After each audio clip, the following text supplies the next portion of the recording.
Armor shows up and rewrites the battlefield in one season. Infantry can watch it pass or try to stop it. Anti-tank guns become the hard middle ground. By the opening phase, armies rush for quick answers immediately. Germany's 3.7 cm Pak-36 becomes the symbol of that first reply. German 3.7 cm Pak-36, a small-towed anti-tank gun built for fast, direct reaction. It existed to give infantry a clear answer to armored breakthroughs. It fit early doctrine that prized speed, roads, and short-notice moves. Its strength was portability when transport and fuel were never guaranteed. Crews could keep it close as front lines shifted daily. Then armor thickened and confidence started to crack. Public reporting indicates the gun's reputation changed as threats evolved. It still mattered, but more as a stopgap than a solution. French Hotchkiss anti-tank guns stayed compact for tight defensive sectors. Swedish Bofor's anti-tank designs spread through licenses and exports. Czech Skoda anti-tank guns filled gaps where new production lagged. British QF anti-tank guns leaned on steady output under bombing pressure. American M-series anti-tank guns scaled with training and common parts. Soviet ZIS family guns endured harsh terrain and thin supply. Each step solved the last step, until it didn't. Next, the early small gun era expands across every major army. These light anti-tank guns were built for speed, not longevity. They existed to be dragged, hidden, and fired before armor settled in. French 25 mm Hotchkiss, a compact anti-armor piece made for quick deployment under pressure. It suited defensive lines and cluttered terrain where concealment mattered. German 3.7 cm Pak-36, a mass-issue light gun meant to give divisions organic anti-armor reach. It matched rapid offensives where heavier guns lagged behind the columns. Its strength was simple handling, but its ceiling arrived fast. British Ordnance QF 2-pounder, a fast-firing early standard shaped by organization and home defense needs. It delivered consistent operation even when logistics were stressed. It fell behind when later armor demanded bigger solutions. US 37 mm gun M3, an American baseline designed to scale across expanding forces. Standard parts and training helped keep units predictable under pressure. It became less convincing as enemy protection improved. Soviet 45 mm 53K Family A light gun that stayed present because availability often mattered most. It suited mass mobilization and rough terrain where towing was punishing. Combat accounts suggest it became a stopgap, not a solution. These solved early armor until mid-war designs forced a reset. Next, the minimum jumps upward, and crews feel it immediately. Light guns bought time, not certainty. Then armor matured, and the minimum jumped in every army. Bigger barrels were not luxury, they were entry price now. German 5 cm Pak-38, a mid-caliber towed anti-tank gun. It existed to face thicker. Protection light guns could not. It fit mobile fronts where towing mattered, and roads stayed contested. Its strength was clear growth room. Its limitation was heavier hauling. Next, the Allied step up. British Ordnance QF 6-pounder, a mid-war standard across Allied forces.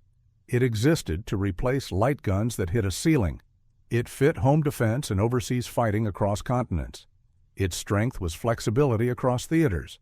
Its limitation was crew-handled weight. Up next, the U.S. scales it. U.S. 57 mm gun M1, a U.S.-built version of the same class. It existed to unify supply and simplify training. It fit industrial throughput. Its strength was predictable availability. Its limitation was towing access. Moving on, the Soviet specialist, Soviet 57 mm ZIS-2, a focused gun often described as too early. It existed to anticipate tougher targets before they dominated. Public reporting ties it to priorities. Its strength was forward-looking intent. Its limitation was timing in a fast-changing war. This solved mid-war armor until heavier standards became the baseline. These were the guns that appeared everywhere, not just headlines.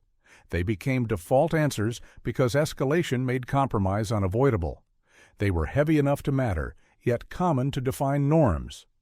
German 7.5 cm Pak 40. A mid to late war German anti-tank workhorse seen across multiple fronts. It existed to recover effectiveness after lighter guns fell behind armor. It fit defensive belts and mobile response units under constant pressure. Its strength was dependable relevance as threats continued to evolve. It demanded stronger towing and more crew support than earlier designs. Next, a Soviet gun blurred categories entirely. Soviet 76 mm ZIS-3, a versatile gun documented in both field and anti-armor roles. It existed to simplify manufacturing while staying broadly useful. It fit harsh terrain and mass formations stretched across long fronts. Its strength was practicality when time, supply, and precision collapsed. It was not purpose-built solely around anti-armor demands. Up next, the American interpretation reflects different priorities. U.S. 3-inch gun M5, a heavier towed gun shaped by American anti-armor doctrine. It existed to deliver stronger vehicle defense at formation level. It fit structured logistics, prepared roads, and planned support fires. Its strength was seriousness in fixed or prepared positions. Its size increased transport burdens and reduced flexibility. This solved the default problem until late war heavies changed expectations. They needed more gun and paid for it immediately. Armor advanced again, and light solutions finally collapsed. Power arrived, but movement became the real enemy. Bigger barrels answered armor, but every gain arrived chained to wheels behind. Crews discovered firepower without mobility, created new vulnerabilities under pressure across fast-moving fronts. British Ordnance QF 17-pounder, a heavy, Allied anti-tank gun built for late war realities. It existed to face newer threats without waiting on new tanks. It fit layered defenses and specialized anti-armor formations. Its strength was staying relevant as protection levels climbed. Its limitation was heavy logistics and careful positioning demands. Next, Germany turns anti-tank into a major project. German 8.8 cm Pak 43 Family A heavy gun designed under intense late-war pressure. It existed to restore confidence against increasingly protected vehicles. It fit defensive belts and long-range denial thinking. Its strength was credibility through sheer capability. Its weight and complexity sharply limited where it could appear. Up next, the Soviet answer favors blunt practicality. Soviet 100 mm BS-3, a late-war heavy gun tied closely to industrial momentum. It existed to bring serious anti-armor power into towed form. It fit wide-front warfare demanding durability and reach. Its strength was seriousness without exotic dependence. It still required towing strength and organized crews. This solved late-war armor until mobility became the next crisis. Great guns arrived, then roads, mud, and speed argued back. Firepower was solved. Movement was not. Towed solutions fell behind when fronts refused to wait. New platforms appeared to keep anti-armor power moving forward fast. German Marder 3. A light vehicle built to move an anti-tank gun with the front line. It existed to solve towing delays during fast-moving emergencies. It fit stretched fronts where reaction time mattered more than comfort. Its strength was speed of concentration using available chassis. Its protection and endurance were limited by compromise. Next, the American approach formalized the idea. U.S. M10 gun motor carriage. A purpose-built vehicle designed to carry a gun with mobility. It existed to give formations a mobile anti-armor reserve. It fit planned operations and standardized maintenance systems. Its strength was repeatable organization across units. It still relied on support to remain effective. Moving on, the Soviet solution pushes harder. Soviet Su-85 and Su-100. A self-propelled gun series built for operational mobility. It existed to keep anti-armor power present during offensives. It fit massed operations and rough terrain supply realities. Its strength was concentrated capability without towing dependence. It traded flexibility for faster fielding. This forced another layer because towing couldn't keep up. Heavy guns worked, but they were scarce and demanding. Late war pressure forced armies to accept imperfect answers.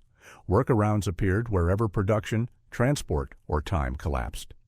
German 7.5 cm Pak 97-38, a hybrid anti-tank gun built from captured barrels and German carriages. It existed to fill gaps when standard guns could not arrive fast enough. It fit units that needed something immediately, not something refined. Its strength was rapid, fielding from existing stockpiles. Its limitations came from compromised design and mixed logistics. Next, designers tried to cheat weight itself. German 8 cm Po W600, a late-war concept aimed at making anti-armor guns easier to move. It existed to reduce the burden heavy guns placed on crews and transport. Public reporting indicates it reflected mounting industrial stress. Its strength was an honest attempt to cut weight and complexity. It arrived too late and too limited to reshape outcomes. Up next, constraints pushed the idea even further. German 7.5 cm LG-40, a lightweight, recoilless gun linked to airborne and terrain limits. It existed to bring heavier punch where towing was impossible. It fit units operating beyond normal transport and supply networks. Its strength was portability when other heavy options failed. It carried trade-offs in sustainment and specialized employment. Now the story turns from improvisation to lasting consequences. Light anti-tank guns solved the first shock of armor. They worked briefly until protection outpaced portability. Speed bought time, but not permanence. Mid-caliber guns reset the balance across every major army. They restored confidence and became the new minimum. Then even they met limits as armor kept climbing. 75 and 76 mm guns became everyday answers. They carried the war through its longest phases. They worked because compromise became acceptable. Heavy guns arrived when compromise no longer held. They delivered power, but demanded infrastructure, crews, and planning. Firepower peaked while mobility collapsed behind it. That pressure forced new layers into existence. Self-propelled mounts appeared to keep guns relevant. Workarounds followed where industry or terrain refused cooperation. By the war's end, the pattern was clear. The mission survived, but the shape could not. Anti-armor became a moving requirement, not a fixed object. Post-war doctrine absorbed the lesson quietly. Direct fire guns no longer stood alone at the answer. They became one tool inside broader systems. What mattered was not caliber or carriage. What mattered was the ability to deny armor reliably. That capability could shift platforms without losing purpose. The cold open returns here. Armor changed everything, but response mattered more. The anti-tank gun did not disappear. It evolved into a capability, not a shape.